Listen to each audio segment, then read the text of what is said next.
좋고요. 이제 우리 이제 사도행전 말씀을 우리들이 지난주부터 시작했는데 성령님의 역사에 대하여 성령님의 임재에 대해 우리들이 나오게 될 텐데, 우리가 12주 동안 문제를 제기하는 뭐 스킷 드라마가 됐든 영상이 됐든 보고 제가 이제 대답을 하려고 하고요. 오늘은 제가 여러분들과 나누고 싶은 말씀이 좀 깁니다. 다행히 오늘 CBS로 요 예배가 방송이 안 됩니다. 그래서 오늘 설교를 조금 길게 할 예정입니다. 제가 설명을 좀 충분히 하려고 하고, 먼저 어떤 문제인지 보고 말씀으로 들어갈게요.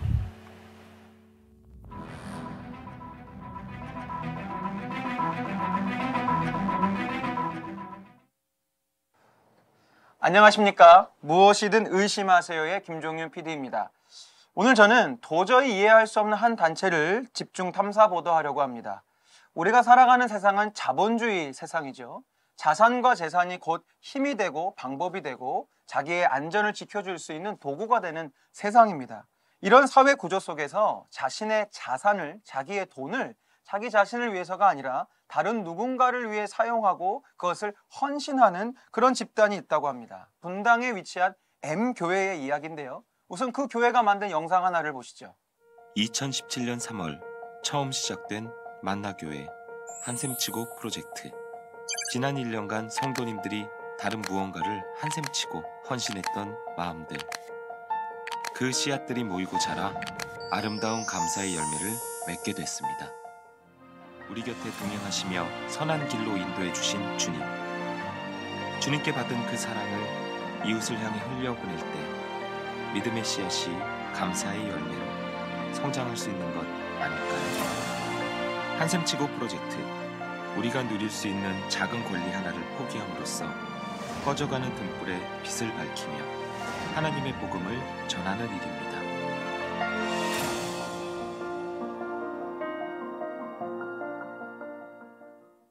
보시는 바대로 이 교회는 자신이 밥을 먹은 셈치고 커피를 마신 셈치고 여행을 간 셈치고 그 돈을 모아서 말씀드렸던 대로 자기 자신이 아니라 다른 누군가를 위해 사용하고 포기한다는 것입니다.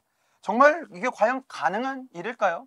더구나 놀라운 것이 무엇이냐면 돈뿐만이 아니라 이 교회의 신도들은 자신의 시간까지도 포기한다는 겁니다.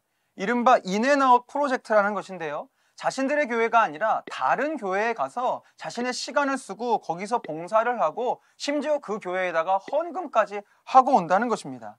자기 교회를 챙기는 것도 힘들 텐데 남의 교회까지, 다른 교회까지 챙긴다니요. 저희 제작진들이 성경을 좀 연구해 보니 이들이 이렇게 돈을 헌신하고 자기의 시간을 포기하는 데는 바로 이 구절을 바탕으로 한다는 것을 찾게 되었습니다.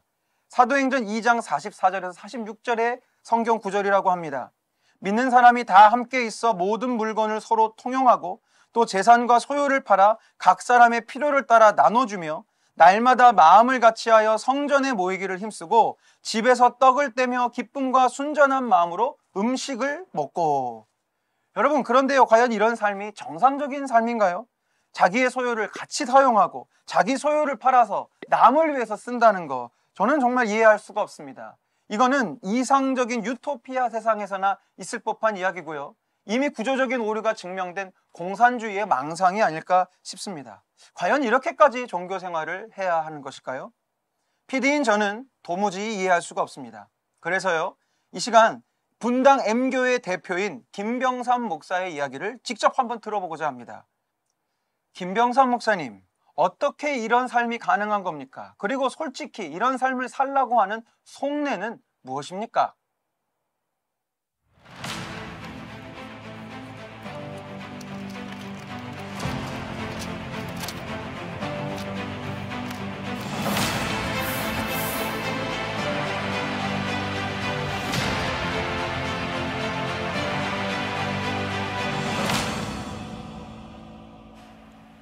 오늘 제가 저 아주 냉소적인 저 PD의 질문에 대하여 답을 좀 내려보려고 합니다. 왜 나누며 살아야 하나요?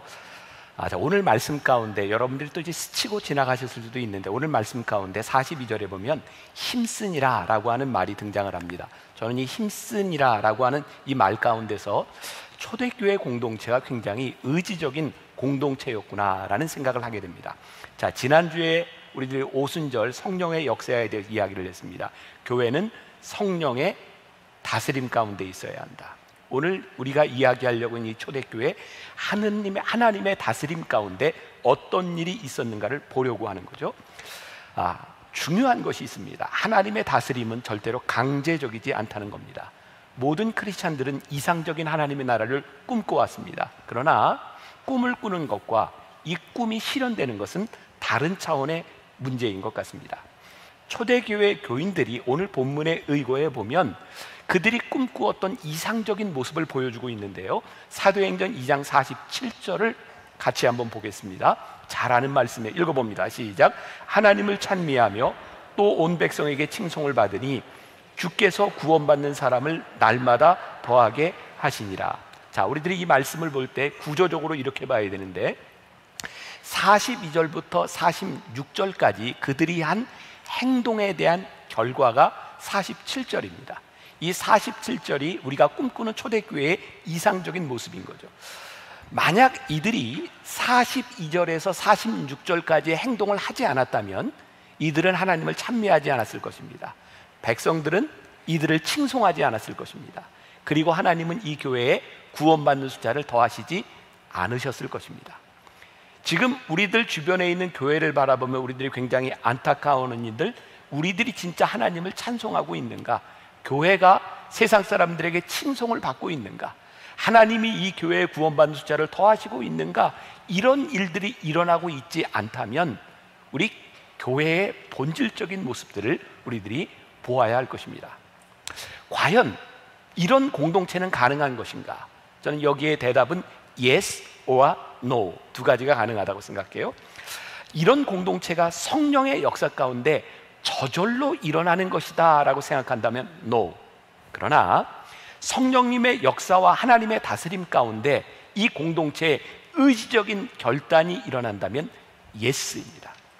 오늘 말씀을 묵상하며 제 눈에 들어온 구절이 있습니다. 바로 사도행전 2장 42절, 제가 조금 전에 이야기했던 힘쓰니라 라고 하는 구절이었어요.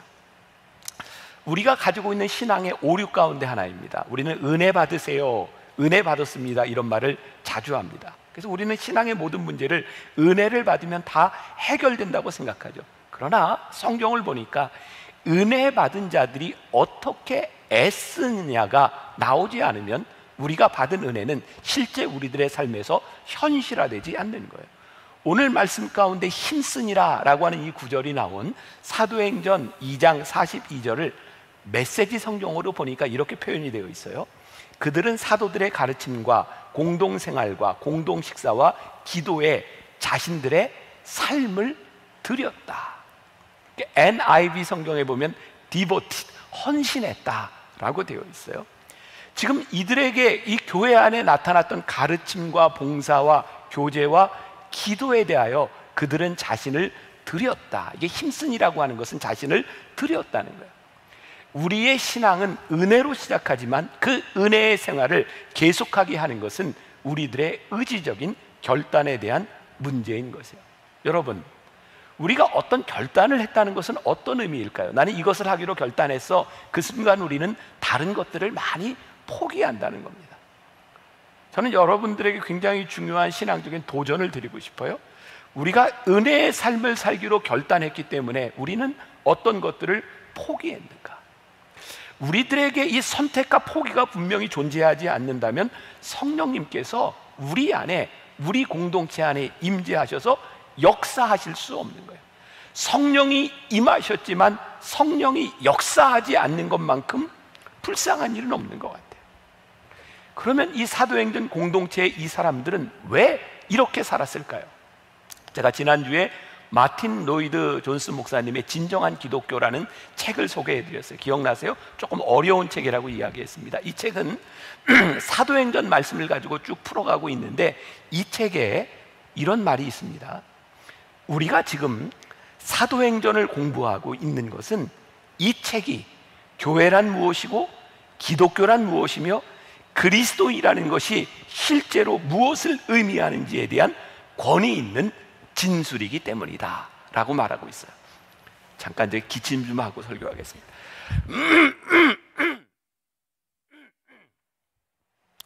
죄송합니다.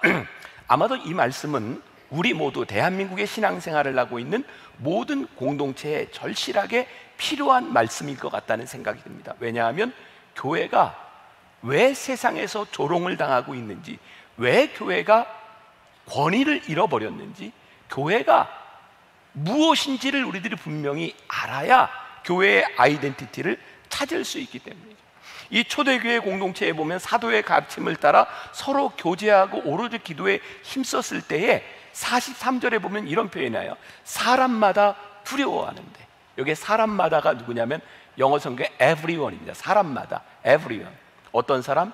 교회에 있는 사람뿐만 아니라 교회 밖에 있는 모든 사람들이 두려워했다.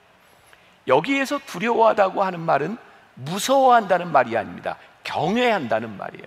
여러분, 무서워하면 피하지만 경외하면 의식합니다. 굉장히 중요한 말이에요. 사람들이 교회를 무서워서, 더러워서 피한 것이 아니라 교회라고 하는 존재에 대한 경외심 때문에 세상 밖에 있는 사람들이 교회를 의식했다라는 말입니다. 교회 주변에 있는 믿지 않는 사람들이 왜 교회를 의식하고 교회를 두려워했을까요? 그들이 하지 못하는 일을 교회가 하고 있었기 때문이죠. 지난 금요일에 저희 교회에서는 콘서트가 있었어요. 믿어줄게, 밀어줄게.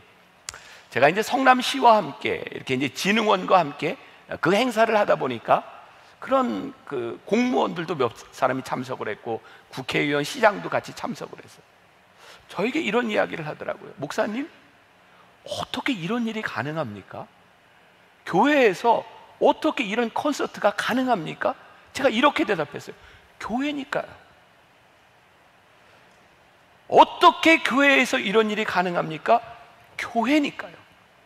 분명한 사실이 하나 있습니다. 교회가 세상보다 못할 때 세상은 교회를 조롱하지만 교회 안에서 일어나는 일이 세상을 뛰어넘는 일들을 하게 될 때 세상은 교회를 두려워하게 되고 있어요.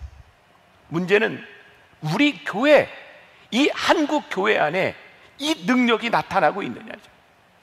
자, 사도행전 2장 44절부터 46절 우리 같이 한번 봉독합니다. 자, 시작. 믿는 사람이 다 함께 있어 모든 물건을 서로 통용하고 또 재산과 소유를 팔아 각 사람의 필요를 따라 나눠주고 날마다 마음을 같이하여 성전에 모이기를 힘쓰고 집에서 떡을 떼며 기쁨과 순전한 마음으로 음식을 먹고. 이렇게 말씀을 묵상하다가 제가 발견한 게 있어요. 자, 뭐라고요? 제가 발견했다고요. 본래 이 말씀 속에 있었는데 제가 그냥 무의식적으로 지나가던 것을 발견하게 되었어요. 뭐냐면 다 함께 있어 서로 통용하고 각 사람의 필요를 나눠주고 이 하는 모든 일들이 절대로 혼자서는 할 수 없는 일인 거예요. 아, 이게 공동체에서 일어난 일이구나, 교회에서 일어난 일이구나, 누군가의 관계 속에서 일어난 일이구나. 여러분, 우리가 살고 있는 이 세상 지극히 개인주의고 자기중심적이고 이제 더 나아가서 굉장히 이기적인 삶을 살아가고 있는 이 세상 가운데서 이 교회가 분명하게, 기독교의 본질이 분명하게 공동체와 관계성에 대하여 우리들에게 말해주고 있다는 거예요. 당시 세상 사람들이 교회를 보며 부러워했던 것이 무엇이냐면 그들의 공동체 속에서 일어난 일이었어요.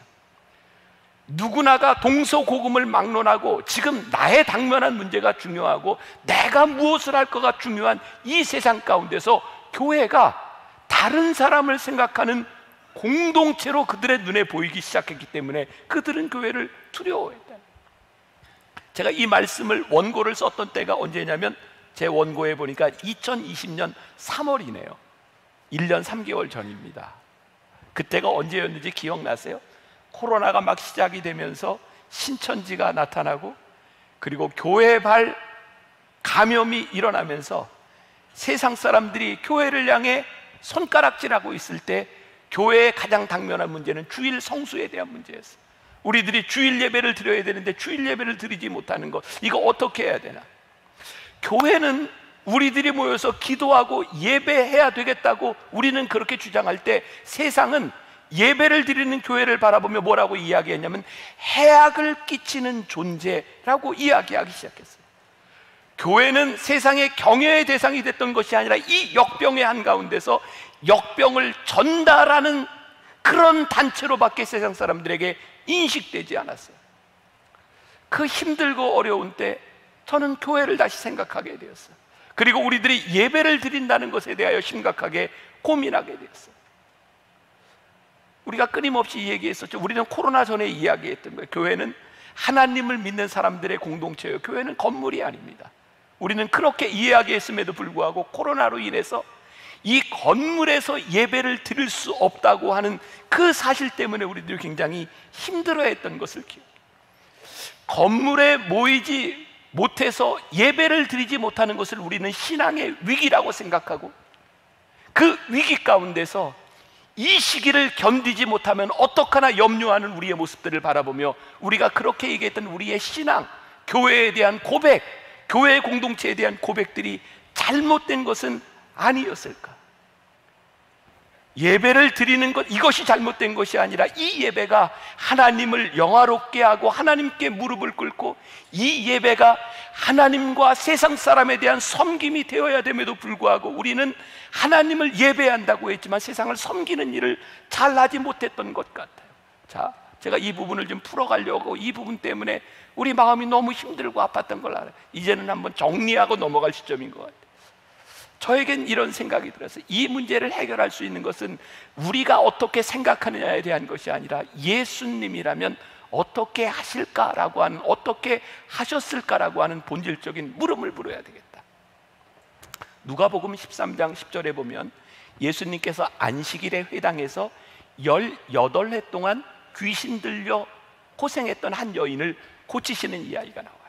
누가복음 13장 14절에 보니까 예수님이 그 여인을 고치셨을 때 회당장이 예수께서 안식일에 병 고치는 것을 분내어 무리에게 이르되 일할 날이 엿새가 있으니 그동안에 와서 고침을 받을 것이요 안식일에는 하지 말 것이라 하거늘, 예수님께서 주께서 대답하여 이르시되 외식하는 자들아, 너희가 각각 안식일에 자기의 소나 나귀를 외양간에서 풀어내어 이끌고 가서 물을 먹이지 아니하느냐? 그러면 18해 동안 사탄에게 매임받은 이 아브라함의 딸을 안식일에 이 매임에서 푸는 것이 합당하지 아니하냐? 예수님이 이렇게 말씀하고 있어요. 자, 제가 말하는 것이 다 옳은 것이 아닐 수 있겠죠. 그러나 예수님이라면 어떻게 하실까라고 하는 관점에서 우리의 상황들을 한번 보자는 거예요. 적어도 예수님께서 코로나가 창궐했던 이 현장에 계셨다면 교회에 모여서 예배드리는 우리의 모습을 바라보며 이렇게 말씀하셨을 수 있겠다. 이 외식하는 자들아, 지금 제가 굉장히 힘든 말을 하고 있는 겁니다. 오해하지 말아야 될 것은 우리의 예배의 행위가 잘못됐다, 우리들이 모여서 예배하는 것이 잘못됐다라고 말하는 것이 아니에요. 우리가 예배를 드리지 않아도 된다, 우리들이 교회에 모여서 예배를 드리지 않아도 된다라고 하는 것에 대한 정당성을 부여하려고 하는 것이야. 중요한 것은 하나님을 예배하는 자가 진정으로 예배하는 것이 무엇인지를 우리들이 보고 알아야 된다는 거죠. 많은 사람들이 염려하고 있어요. 코로나 시간들을 지나가며 우리가 이렇게 온라인 예배에 익숙해지면 어떡하나, 우리들이 편의주의에 익숙해지면 어떡하나. 여러분, 우리가 코로나로 인하여 예배를 드리지 못하는 것에 대해서 눈물을 흘리고, 저도 몇 달 동안 울면서 설교했어요. 텅텅 비어있는 이 예배당을 바라보며 울면서 설교했어요. 너무나 예배드리고 싶고, 너무나 모이고 싶고, 너무나 함께하고 싶고, 너무나 함께 기도하고 싶은데 우리들이 모이지 못하는 이 안타까운 마음들이 하나님 때문에, 하나님을 믿는 우리들 때문에 우리들이 참아내고 견디고, 교회는 건물이 아닙니다라고 하는 고백 가운데서 우리 떨어져 있으며 눈물을 흘리며 그 예배를 지키는 것들이 얼마나 귀한 일이었는가. 자, 보세요. 사도행전 2장 45절에 보니까 또 재산과 소유를 팔아 각 사람의 필요를 따라 나눠줬다라고 되어 있어요. 굉장히 중요한 말이죠. 우리는 누군가를 도울 때 늘 이런 생각을 하잖아요. 내가 돕는 거야. 누구 마음대로 돕는 사람 마음이지. 그런데 성경은 오늘 우리들에게 뭐라고 이야기하냐면, 돕는 사람의 마음이 아니라 이들이 도울 때 그들을 바라보며 그들에게 필요한 것으로 나누기 시작했다는 거예요. 성령의 임재가 자기중심적인 사람들을 이타적인 사람으로 만들어 주었고, 성령이 임재했을 때 자신을 향했던 보지 못했던 시선을 이 세상을 향해 보게 만들었고, 성령의 임재는 우리가 느끼는 아픔을 넘어서 다른 사람의 아픔을 느끼도록 해줬다는 거예요. 성령의 임재, 이 초대교회의 사건을 보니까 우리들이 모여서 우리들이 기도한 것보다 더 중요한 것이 있는데, 성령의 임재를 통하여 우리들이 보지 못했던 것을 보게 하셨다는 거예요. 성령의 임재의 가장 명확한 표징은 서로를 향하게 만들어 주었다는 거예요. 서로는 누구일까요? 우리 교회 안에 있는 공동체를 서로 바라는 것만을 이야기하는 것이 아니라 교회 밖에 있는 공동체도 바라보게 만들었다는 거예요. 성령의 임재는 우리 교회를 가장 예수님다운, 예수님 닮은 공동체로 만들어주는 거예요. 교회가 타락을 하고 교회에 문제가 생기고 교회에서 썩은 냄새가 나고 주님과 멀어지는 모든 이유, 우리가 주님을 닮고 있지 않다는 증거라는 말이에요. 여러분들에게 진짜 추천해주고 싶은 책입니다. 제가 앞으로도 몇 번 더 인용하게 될 텐데, 2020년 지난해 새로 나온 책입니다. 스캇 솔즈 목사님이 쓴 선에 갇힌 인간, 선 밖의 예수. 정말 꼭 보라고 제가 추천드리고 싶은 책이에요. 이 책에 이런 표현이 나옵니다. 스스로 가난해지는 것보다 더 확실하게 가난한 사람들의 존엄성을 지지할 방법은 없을 것이다. 나눔은 스스로 가난하게 만드는 최적의 방법입니다. 나눔이 우리를 가난하게 만들 수 있는 가장 좋은 방법입니다. 우리는 이 나눔 가운데서 예수님의 사역을 봅니다. 예수님께서 공생애를 시작하실 때 누가복음 4장 18절과 19절, 예수님의 취임 연설문 같은 거예요. 우리 같이 한번 읽어봅니다. 18절 19절 시작. 주의 성령이 내게 임하셨으니 이는 가난한 자에게 복음을 전하게 하시려고 내게 기름을 부으시고, 나를 보내사 포로된 자에게 자유를, 눈먼 자에게 다시 보게 함을 전파하며, 눌린 자를 자유롭게 하고 주의 은혜를 전파하게 하려 하심이라 하였더라. 예수님께서 이 취임 연설을 하시고 난 이후에 예수님의 사역이 시작되는데요, 이때 예수님에게 늘 대척점에 서 있던 사람들이 있었어요. 그들은 누군지 아세요? 자신의 기득권을 유지하고 병자와 가난한 자와 사회의 변방에 있던 사람들과 우리는 다른 존재라고 이야기했던 사람들, 그들은 우리를 이야기했지만 서로를 바라보지 않았던 그 사람들은 예수님의 대척점에 서 있던 사람들이었어요. 세상 사람들을 두렵게 하는 성령님의 능력은 무엇일까요? 초대교회 사람들의 관점을 바꿔놓은 것은 무엇일까요? 이전에는 내 것을 가지고 내가 베푼다고 생각했는데 내가 가지고 있는 것이 내 것이 아닌 거예요. 내가 가지고 있는 것이 내 것이 아니라는 믿음의 고백을 하기 시작하면서 그들은 나에게 주어졌던 재물과 경제력이 내 마음대로 사용될 수 있는 것이 아니라 그들의 필요를 따라 사용되어야 한다는 것을 깨닫기 시작하죠. 이런 생각을 깊이 하게 됩니다. 우리의 나눔이 우리가 무언가를 얻는 도구가 되어서는 안 되겠구나. 이게 참 힘든 말, 저도 지금 반성이 많이 되는 부분이에요. 내가 이 나눔을 통해 내가 자랑을 하고 내가 위안을 받고 내가 칭찬을 받고 명성을 받는 것, 이런 것들을 얻으려고 나누는 것이 아니라 이 나눔을 통해 이 나눔을 받는 사람에게 기쁨이 넘치고, 이 나눔을 통하여 하나님의 다스림이 이루어지고 있구나, 하나님의 역사가 이루어지고 있구나, 이것이 분명하게 드러나기 시작할 때 성령의 임재 가운데서 나타나는 교회의 능력이 나타나. 다시 한번 사도행전 2장 47절, 하나님을 찬미하며 또 온 백성에게 칭송을 받으니 주께서 구원받는 사람들을 날마다 더하게 하시니라. 자, 오늘 제가 여기까지 한 이 말들을 잘 설명해 주는 이야기가 하나 있어요. 선에 갇힌 인간, 선 밖의 예수에 나오는 이야기입니다. 제가 조금 읽어드립니다. 그냥 편안하게, 그러나 집중해서 들어주세요. 스캇 솔즈 목사님의 이야기입니다.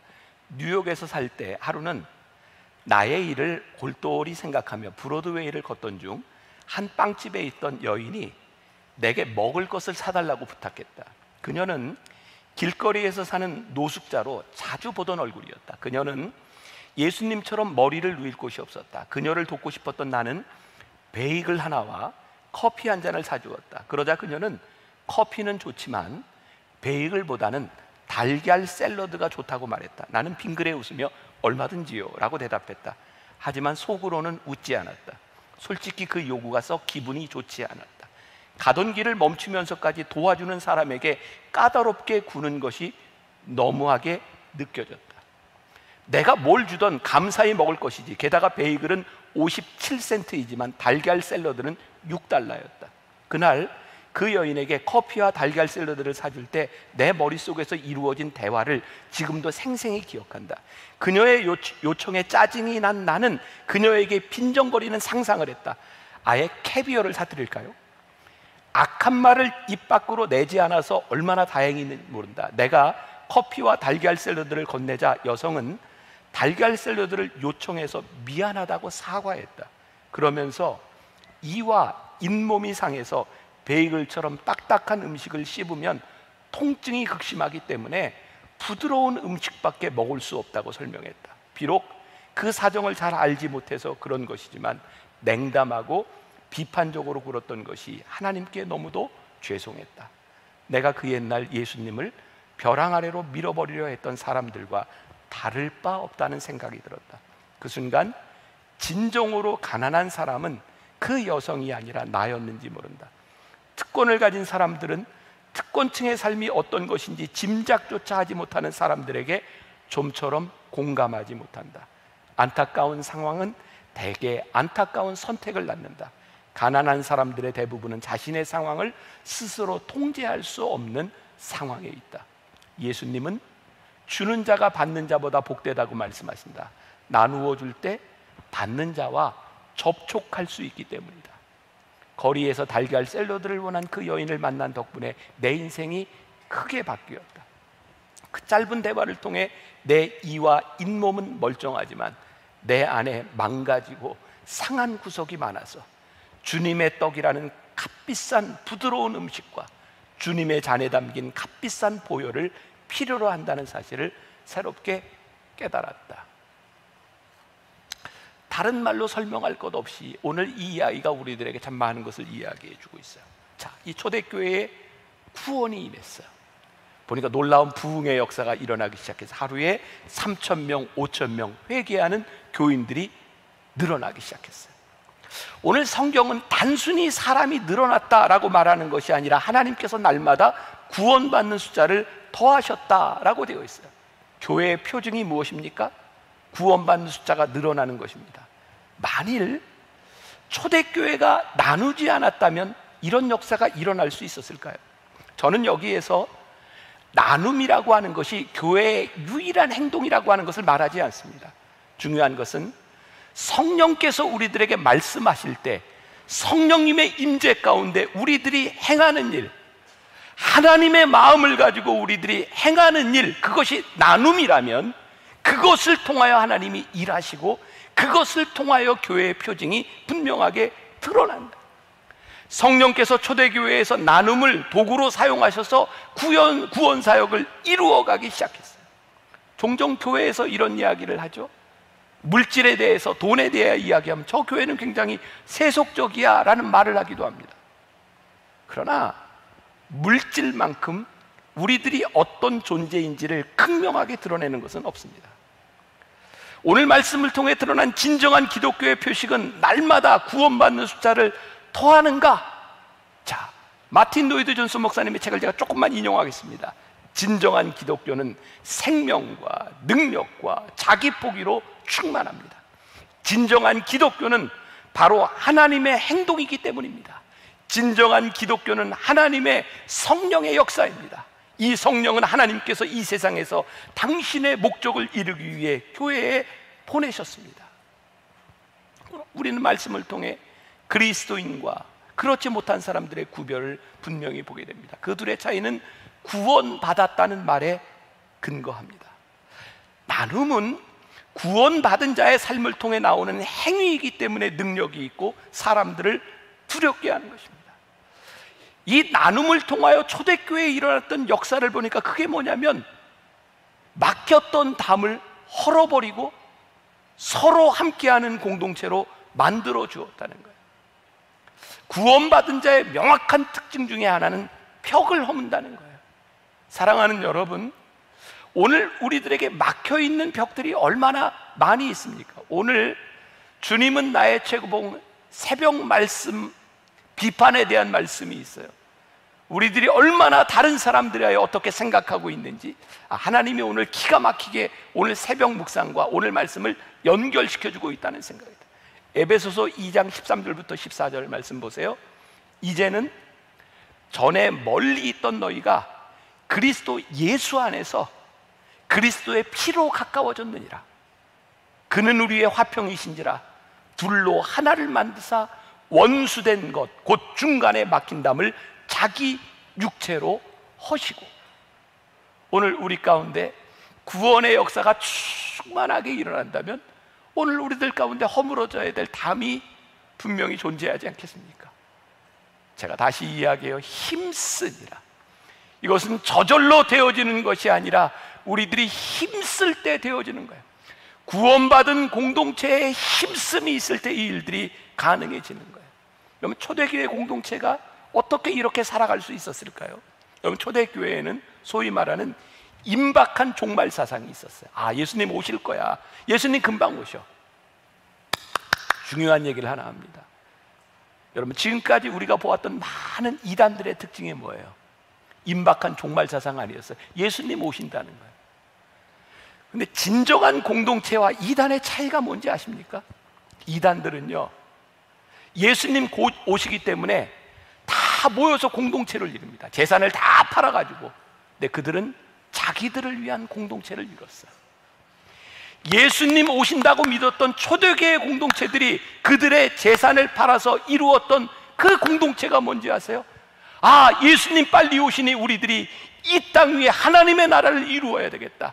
우리들을 위해서 벽을 쌓고 공동체를 만든 것이 아니라 하나님의 나라를 꿈꾸며 하나님 오실 때 우리들이 어떤 모습을 가지고 있을까를 생각하며 그들이 하나님 나라의 공동체를 이루어가고 있어요. 임박한 종말 사상은 우리를 위해 존재하는 것이 아니라 하나님 나라로 바꾸어가는 구원받은 사람들의 명확한 표정이라는 거예요. 하나님의 나라를 이루지 못하는 사람들에게 물질은 욕심이고 하나님의 나라를 이루지 못하는 사람들에게 물질은 단지 돈, 그것에 불과한 거예요. 여러분, 세상은 교회가 얼마나 돈이 많은가, 교회가 얼마나 많은 헌금을 하는가 이런 것 가지고 절대로 두려워하지 않습니다. 아니, 교회가 돈이 많다고 하는 것이 어떻게 보면 세상에서 조롱거리가 될 수도 있다는 생각을 해요. 우리가 사는 세상을 보세요. 우리가 드린 헌금으로 어려운 사람들을 구제한다? 이것도 좀 쉽지 않습니다. 코로나 때 우리 교인들이 얼마나 많은 헌금을 했어요. 그래서 우리 교인들 가운데 코로나 기간 어려운 사람, 또 다른 교회들, 그리고 이 사회를 위해서도 우리 돕는 일을 했어요. 그런데요, 저는 우리 교인들이 그렇게 열심히 헌금을 했다고 생각했는데 어느 날 신문에 보니까 한 기업이 코로나로 어려운 데 쓰라고 300억을 내놓고요, 한 연예인이 수십억씩 내놓는 걸 보면서 교회가 누구를 돕는다고 돈을 내놓는 것이 부끄러운 일이더라고요. 교회가 얼마나 많은 돈을 가지고 사람들을 돕는가, 돈을 가지고 하는 일에 세상은 교회를 두려워하지 않는다는 거예요. 교회가 할 수 있는 일이 돈을 가지고 얼마만의 액수를 가지고 돈을 쓰는 일에 세상이 두려워하지 않는다는 거예요. 세상은요, 우리들이 얼마나 많은 돈을 가지고 있는 거에 두려워하는 것이 아니라 돈에 대한 가치를 어떻게 생각하고 내가 돈을 어떻게 쓰느냐를 바라보며 우리를 두려워하지, 돈의 액수를 가지고 우리를 두려워하지 않는다. 세상 사람들이 교회를 향해 가장 조롱하는 게 뭡니까? 요즘 유튜브에도 그런 거 많이 나와 있던데, 11조 하지 마, 그거 교회 배불리는 일이야. 이 11조 옛날 사람들 목사들이 사기치는 일이에요. 여러분, 11조는요 하나님을 믿는 사람들이 돈을 어떻게 쓸 것이에 대한 믿음의 고백이에요. 여러분들, 교회가 헌금을, 여러분들이 들은 헌금을 어떻게 쓰느냐가 중요한 것이지 어떻게 사용되느냐가 중요한 것이지 교회가 얼마만에 돈을 가지고 있는 것이 중요한 것이에요. 우리가 한샘치고 감사헌금 하는 일들, 저는 우리가 하늘나라로 살아가는 사람들을, 하늘나라의 백성으로 살아가는 우리들이 연습하는 일이라고 생각해요. 저도 이 말씀을 나누면서 제 속에 참 많은 찔림이 있더라고요. 너는 어떻게 사는데? 만나 교회는, 근데 하나님이 오늘 우리들에게 이 말씀을 통하여 큰 도전을 주시는 거예요. 진정한 공동체가 어떻게 되어야 하는지. 우리는 돈을 쓰는 사람들이 아니라 헌금을 사용하는 사람. 성령께서 우리들에게 임재하셨을 때 주시는 마음으로 우리의 생활의 패턴이 달라지는 사람들이 그리스도예요. 못된 PD가 질문했던 대답이죠. 성령이 임재하셨을 때 초대교회 공동체에 나누지 않았더라면 그들은 성령님께 쓰임받지 못했을 거라는 거예요. 우리가 왜 나누느냐고요? 우리는 성령님께 쓰임받는 공동체가 되기 위해서. 그리고 그렇게 우리들이 쓰임받을 때 이 세상이 우리를 바라보며 두려워 떨며 경외할 수 있는 공동체가 될 때 하나님께서 이 교회에 다시 구원받는 숫자를 더하시는 역사를 일으키실 것을 우리들이 믿기에 우리들이 성령님의 임재 가운데 애쓰는 공동체가 되어 살려고 하는 거죠. 오늘 저와 여러분들과 이 교회와 한국 교회와 이 땅 위의 모든 교회 가운데 이런 교회의 모습, 성령의 임재가 나타나기를 주님의 이름으로 간절히 축복합니다.